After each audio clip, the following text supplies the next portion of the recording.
Everybody good morning. मैं Rajendra Kumar Rohila, faculty of SMP school कैरवटी।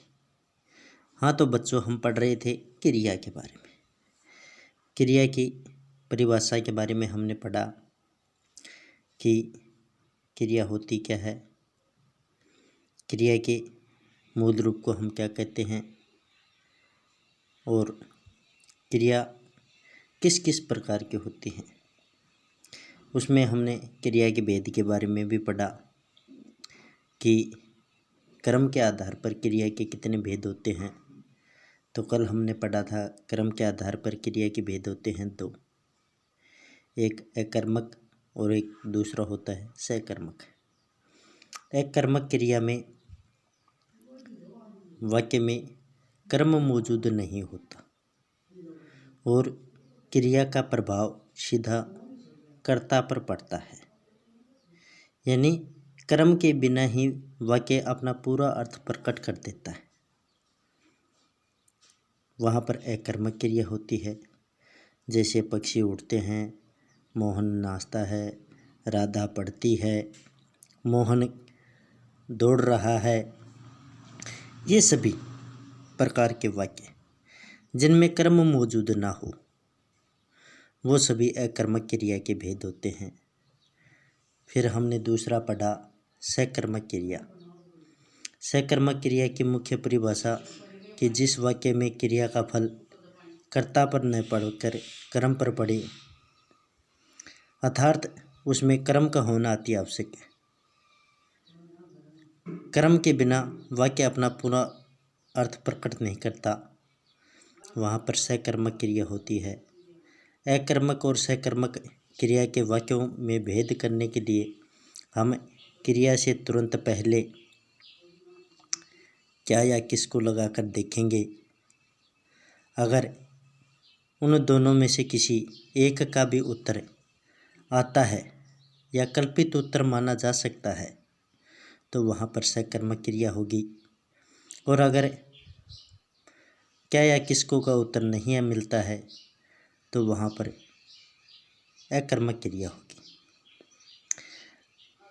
कल एक भेद पूरा हो चुका था क्रम के आधार पर। आज हम पढ़ेंगे काल के आधार पर। काल के आधार पर क्रिया के भेद।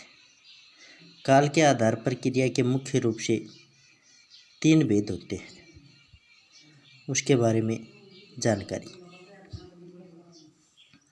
काल के आधार पर क्रिया के भेद,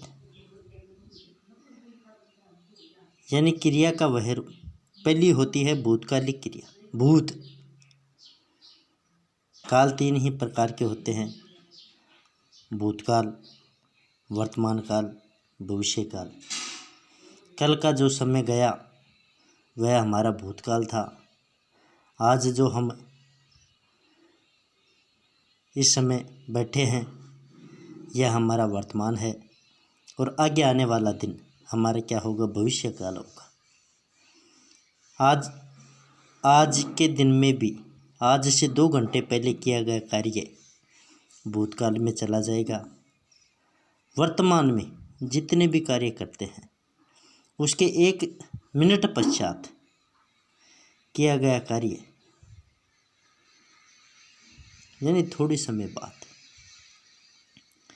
किया गया कार्य, जैसे हम अब पढ़ रहे हैं, अगर हमने पढ़कर इसको आधे घंटे बाद में कहें तो वह भूतकाल में चला जाएगा, यानी थोड़े निश्चित समय के पश्चात। आदमी पढ़ रहा है वो वर्तमान काल है, पढ़ चुका वह भूतकाल था, पढ़ेगा वह उसका क्या होगा, भविष्य काल होगा। तो इस प्रकार के वाक्यों में काल के आधार पर क्रिया का भेद जानने के लिए पहले हम पढ़ेंगे उसकी परिभाषा। भूतकालिक क्रिया यानी क्रिया का वह रूप जिसके द्वारा बीते समय में कार्य के संपन्न होने का बोध। यानी क्रिया का वह रूप, यानी वाक्य में कोई भी क्रिया है उसका वह रूप जिसके द्वारा कार्य बीते समय में, यानी जो बीत चुका है उस समय में कार्य के संपन्न होने का क्या होता है, बोध हो।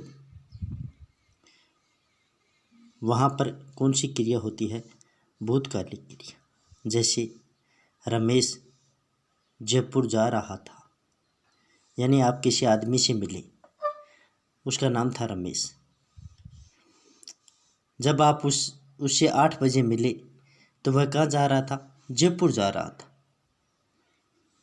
तो वह बीते समय में जा रहा था, न कि अब जा रहा है। आप किसी के पास गए, दूसरा उदाहरण जैसे विमला खाना बना रही थी।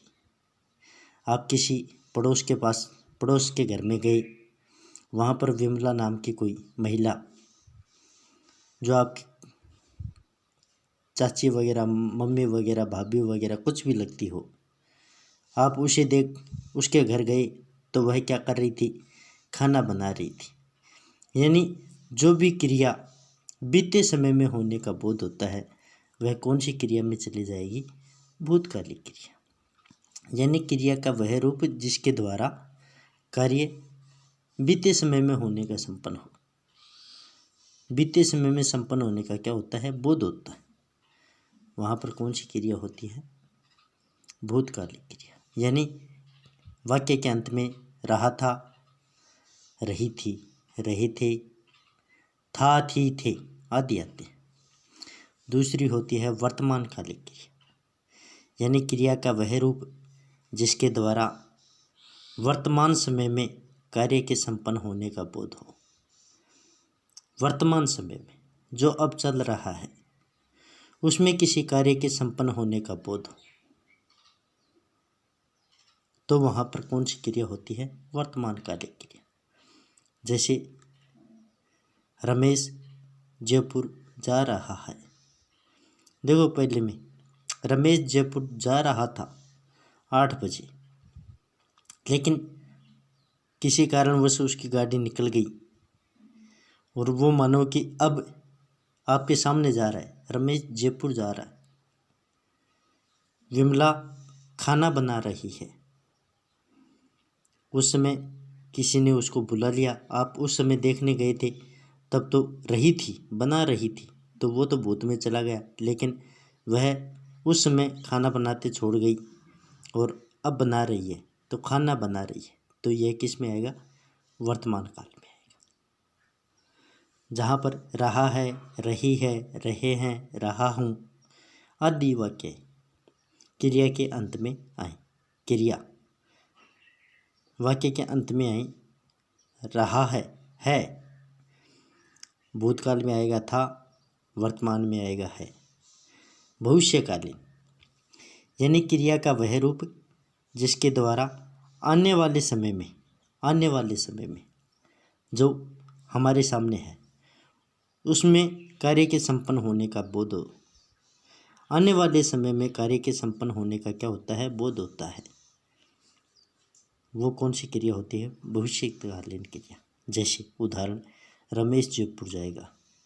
आपका कोई दोस्त है, वह जयपुर जाएगा, कल जाएगा, तो आपने कहा कि रमेश जयपुर जाएगा। रमेश के द्वारा कार्य किया जाएगा, क्या किया जाएगा, जयपुर जाएगा। विमला खाना बनाएगी। विमला अभी बाजार गई हुई है, लेकिन थोड़े समय बाद में वह आएगी, तो क्या बनाएगी, खाना बनाएगी। तो यह भविष्य में किसी काम के करने या क्रिया के होने का क्या होता है, जब बोध होता है तो वहाँ पर भविष्यकालीन क्रिया। अगर वर्तमान समय में किसी कार्य के होने का बोध होता है तो वहाँ पर वर्तमानकालीन क्रिया। और बीते समय में किसी कार्य के संपन्न होने का बोध होता है तो वहाँ पर कौन सी क्रिया होती है, भूतकालिक क्रिया। इस प्रकार काल के आधार पर क्रिया के कितने भेद होते हैं, 3 भेद होते हैं। कल हमने पढ़ा था कर्म के आधार पर। कर्म के आधार पर 2 भेद होते हैं, अकर्मक और सकर्मक। और काल के आधार पर आज हमने पढ़ा, तो इसमें कितने भेद होते हैं, 3 भेद।